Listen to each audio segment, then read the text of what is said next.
நம்ம இன்றைக்கி என்ன பார்க்க போகிறோம்னா விண்டோஸ் 10ல் யூஸ்ஃபுல்லான கீபோர்ட் ஷார்ட்கட்ஸை பற்றி பார்க்க போகிறோம். ஃபஸ்ட்டு ஷார்ட்கட் எதில் யூஸ் பண்ண போகிறோம்னா கூகுள் க்ரோமில் யூஸ் பண்ண போகிறோம்னா கூகுள் க்ரோமில் நிறைய டேப்ஸ் ஓப்பன் பண்ணியிருப்போம். திடீர்னு க்ளோஸ் ஆகிடுச்சுன்னா அது எப்படி திரும்பி ஓப்பன் பண்ணுறது நம்ம கஷ்டப்படுவோம். நம்ம போய் திரும்பி சர்ச் பண்ணணும், திரும்பி அந்த பேஜுக்கு போகணும் நம்ம ஒன்றுக்கும். ஸோ அந்த கஷ்டம்லாம் வேணாம். நீங்கள் Ctrl+Shift+T கொடுத்தாவே போதும், டக்குன்னு க்ளோஸ் ஆன எல்லா டேப்புமே வரும். அது நீ எப்படி க்ளோஸ் ஆகுதுன்னு பொறுத்து தான் இருக்குது. ஒன்று மட்டும் க்ளோஸ் ஆச்சுன்னா ஒன்று மட்டும் வரும், இல்லை ப்ரீவியஸாக க்ளோஸ் ஆன டேப்ஸ் கூட நீங்கள் வர வைக்கலாம். ஒரு தடவை நீங்கள் அந்த கமெண்டை நீங்கள் கீபோர்டில் ப்ரெஸ் பண்ணி Ctrl+Shift+T கொடுத்து. ஸோ இது ரொம்ப யூஸ்ஃபுல்லான டிப். டக்குன்னு எதனா க்ளோஸ் ஆகிடுச்சுன்னா நீங்கள் ஒர்க் பண்ணிட்டு இருக்கீங்கன்னா அந்த கண்டிஷனில் இது ரொம்ப யூஸ்ஃபுல்லாகவும் இருக்கும். அடுத்து நம்ம பார்க்க போகிற கமெண்ட் வந்து பார்த்தீங்கன்னா ஹைப்பர்லிங்க்னா என்னென்னா, நீங்கள் வந்து விக்கிபீடியாவில் பார்த்தீங்கன்னா அண்டர்லைன் பண்ணியிருக்கோம் ப்ளூ கலரில். அது நீங்கள் சில டைமில் காப்பி பண்ண முடியாமல் இருக்கும். எதனா ஒரு ஆர்டிக்கலோ ஏதோ நீங்கள் பண்ணிட்டு இருக்கீங்க, அதை காப்பி பேஸ்ட் பண்ணணும். ஒரு ப்ரெசன்டேஷன் பண்ணுறீங்க, அது காப்பி பேஸ்ட் பண்ணணும் அந்த இன்ஃபர்மேஷனும்.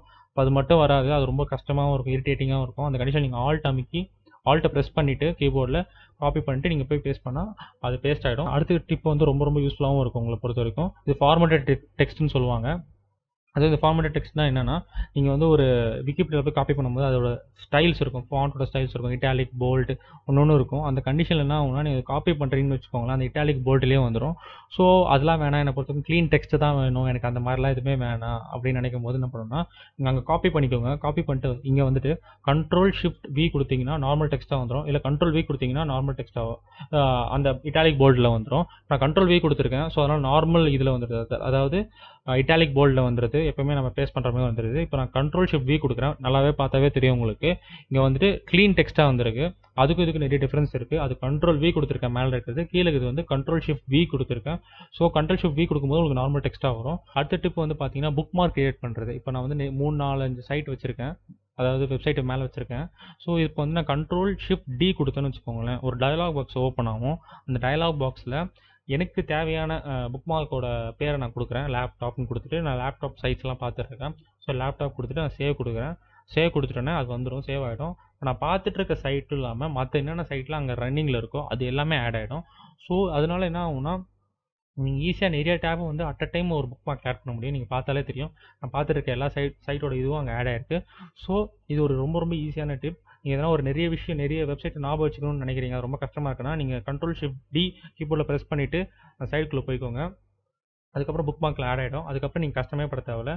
அதுக்கப்புறம் அடுத்த டிப் வந்து பார்த்தீங்கன்னா, அது வந்து ஸ்பிளிட் ஸ்க்ரீன் சொல்லுவாங்க. நிறைய பேர் வந்து ஸ்பிளிட் ஸ்க்ரீன் பண்ண தெரியாது, ஏன்னா நிறைய விஷயம் அட் அ டைம் பண்ணிட்டு இருப்பாங்க, மல்டி டாஸ்கிங் பண்ணிட்டு இருக்கும்போது.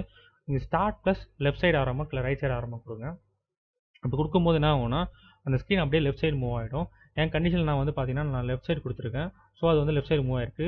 மிச்சம் 2 ரன் ஆகிட்டு இருக்குது வந்து மேலேயும் கீழே காமிச்சிருக்கோம் உங்களுக்கு. அதில் நான் எதுக்கு ப்ரியாரிட்டி கொடுக்கணுமோ அதை நான் கிளிக் பண்ணாலே இந்த பக்கம் வந்துடும். இல்லைனா நான் கண்ட்ரோல் ரைட் கொடுத்தேன்னா எது ஹையஸ்ட் ப்ரியாரிட்டி ரன் ஆகிட்டு இருக்கோ, பெரிய அப்ளிகேஷன் தான் ரன் ஆகிட்டு இருக்கோ, அது ரைட் சைடில் வந்துடும்.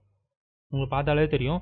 இது வந்து ஒரு நல்ல டிப். என்னை பொறுத்தவரைக்கும் நிறைய விஷயம் ரன் பண்ணிட்டு இருப்பாங்க. ஒருத்தவங்களை பொறுத்த வரைக்கும் ஒரு ஆர்டிக்கல் விக்கிபீடியாவிலேருந்து ஒரு விஷயத்தை எடுத்து காப்பி பண்ணுறதோ இல்லை பேஸ்ட் பண்ணுறதோ, அந்த கண்டிஷனில் வந்து இது ரொம்ப யூஸ்ஃபுல்லாக இருக்கும். ஏன்னா ஒவ்வொரு தடவை ஓப்பன் பண்ணுறதுக்கு ரொம்ப இரிட்டேஷனாக இருக்கும். அடுத்த கமெண்ட் வந்து பார்த்தீங்கன்னா ரொம்ப ஈஸியான கமெண்ட், ஸ்னிப்பிங் டூலை பற்றி கமெண்ட். நீங்கள் வந்து எதுவுமே பண்ண வேணா, Start+Shift+S கொடுத்தீங்கன்னாவே போதும், ஸ்னிப்பிங் டூல் ஓப்பன் ஆகிடும். ஸ்னிப்பிங் டூல் எதுக்கு பேசிக்காக யூஸ் பண்ணுவாங்கன்னா, நியூஸ் பேப்பரில் எதனா ஒரு ஆர்டிக்கல் சின்ன விஷயம் எதனா ஒன்று நான் கட் பண்ணணும், அதை க்ராப் பண்ணணும், அதை நான் மட்டும் எடுக்கணும் அப்படின்னு நினைக்கும் போது நீங்கள் ஸ்னிப்பிங் டூல் யூஸ் பண்ணலாம். ரொம்ப ஈஸியாகவும் இருக்கும். இது நீங்கள் யூஸ் பண்ணுறதுனால என்ன ஆகும்னா, நியூஸ் பேப்பரில் எதனா ஒரு போர்ஷன் நீங்கள் காப்பி பண்ணிக்க முடியும். அந்த ஒரு போர்ஷன் நீங்கள் காப்பி பண்ணுறது இல்லாமல் அது எந்த ஃபார்மேட்டில் வேணாலும் நீங்கள் சேவ் பண்ணிக்கலாம். PNGயில் சேவ் பண்ணலாம், JPGயில் சேவ் பண்ணலாம், எதில் வேணால் சேவ் பண்ணலாம். அதே டைம் நீங்கள் பெயின் 3Dயில் கொடுத்து நீங்கள் எடிட்டும் பண்ணலாம். மேலே நல்லா பார்த்தாவே தெரியும். அப்புறம் பெண்ணை வச்சு கூட நீங்கள் எதனா ஒரு அண்டர்லைன் பண்ணுறதோ, ஏதோ ஒரு விஷயம் பண்ணுறதோ, எது வேணால் நீங்கள் பண்ணலாம். அது உங்களோட இஷ்டம். க்ராப் பண்ணுற ஃபீச்சரும் இருக்குது. நான் சொன்ன மாதிரி பார்த்தீங்கன்னா தெரியும், JPGலையும் பண்ணலாம் நீங்கள். அப்போ இல்லாமல் ஜிஃபாவும் நீங்கள் மாற்றலாம் அந்த விஷயத்தை. அடுத்த கமெண்ட் வந்து பார்த்தீங்கன்னா, இது வந்து ஒரு ஷார்ட்கட் கமெண்ட்னு சொல்லுவேன். ஏன்னா ஒரு ஃபோல்டருக்கும் ஒரு அப்ளிகேஷனுக்கும் நீங்கள் ஷார்ட்கட் கிரியேட் பண்ணிட்டீங்கன்னு வச்சுக்கோங்க, நீங்கள் டேரெக்டாக ஆக்சஸ் பண்ண முடியும் அந்த ஃபோல்டரை. இப்போ நாங்கள் யூஸருக்கு போய்ட்டு நான் டேரெக்டாக டெஸ்க்டாப் கிரியேட் ஷார்ட்கட் கொடுத்துட்டேன். ஸோ அந்த யூஸரோட சப் ஃபோல்டர் வந்து டெஸ்க்டாப்க்கு வந்துச்சு. ஸோ அந்த கண்டிஷனில் வந்து நான் டேரெக்டாக போய் ப்ராப்பர்ட்டிஸ் போகிறேன்.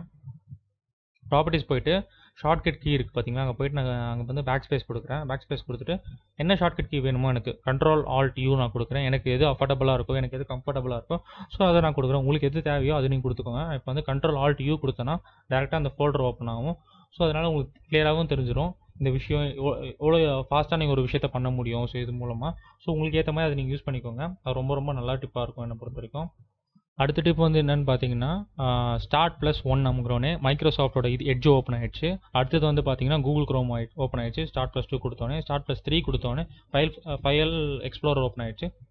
என்னடா இவன் புதுசாக ஏதோ Start+1 Start+2 Start+3 சொல்கிறானே, அது எதுக்குன்னா உங்கள் டாஸ்க் பார் உங்கள் டைட்டில் பாரில் இருக்க விஷயத்தை நீங்கள் டக்குன்னு ஆக்சஸ் பண்ணணும் ஓப்பன் பண்ணணும்னு வச்சிங்கன்னா Start+1 அமைக்கிட்டிங்கன்னா அதை ஃபஸ்ட்டு எது இருக்கோ அது ஓப்பன் ஆகிடும். ஸோ இதில் டக்குன்னு நான் வெளில வரணும்னா Start+D கொடுத்தீங்கன்னா டெஸ்க்டாப்புக்கு வந்துடும். டேரெக்டாக நீங்கள் எந்த ஒரு விஷயத்தில் இருந்தாலுமே Start+D கொடுத்தீங்கன்னா வந்துடும். அது இல்லாமல் நீங்கள் Alt டேப் கொடுத்தீங்கன்னா ஸ்விட்ச் பண்ணிகிட்டே இருக்கலாம். ஒவ்வொரு விஷயத்துக்கும் நீங்கள் மாறி மாறி போயிட்டே இருக்கலாம். இப்போ நான் Alt tab கொடுத்து நான் மாறி மாறி போயிட்டே இருக்கேன். அடுத்த டிப் வந்து பார்த்தீங்கன்னா டாஸ்க் மேனேஜர் எப்படி டக்குன்னு ஓப்பன் பண்ணுறது Ctrl+Alt இல்லாமல் பார்த்தீங்கன்னா Ctrl+Shift+Escape நீங்கள் கொடுத்தாவே போதும், டேரெக்டாக ஓப்பன் ஆகிடும். இங்கே பார்த்தீங்கன்னா நான் Ctrl+Shift+Escape கொடுத்துருக்கேன். அந்த கமாண்ட் கொடுத்தோன்னே டக்குன்னு ஓப்பன் ஆயிடுச்சு.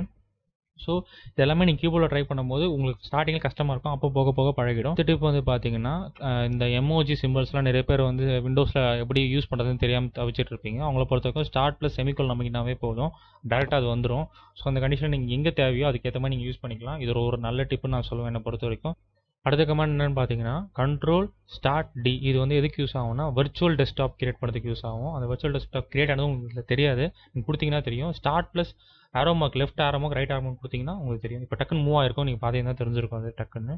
ஸோ அது மூவ் ஆயிருக்கும், பார்த்தீங்கன்னா தெரியும் இப்போ கூட உங்களுக்கு. ஸோ இது வந்து ஒரு டெஸ்க்டாப் உங்களுக்கு கிரியேட் ஆகிடும் வர்ச்சுவலாக. ஸோ நீங்கள் அந்த Start+லெஃப்ட்டோ ரைட்டோ நீங்கள் கொடுத்தீங்கன்னா அது மூவ் ஆகிட்டே இருக்கும். இது வந்து உங்களுக்கு வந்து ஒரு நல்ல டிப்புன்னு சொல்லலாம், ஒரு ட்ரிக்குன்னு சொல்லலாம். ஏன்னா நிறைய பேர் இது நீங்கள் பார்த்து நீங்கள் காமிச்சு ஒரு ஏமாற்றலாம் நிறைய பேர், சில பேரை. ஸோ இது வரைக்கும் நான் சொன்னது எல்லாமே ஒரு நல்ல டிப் அண்ட் ட்ரிக்காகவும் இருக்கும். ஸோ இந்த வீடியோ உங்களுக்கு பிடிச்சிருந்தா லைக் பண்ணுங்கள், சப்ஸ்கிரைப் பண்ணுங்கள், உங்கள் ஃப்ரெண்ட்ஸ் கிட்ட ஷேர் பண்ணுங்கள். அடுத்த வீடியோவில் பார்க்குறேன்.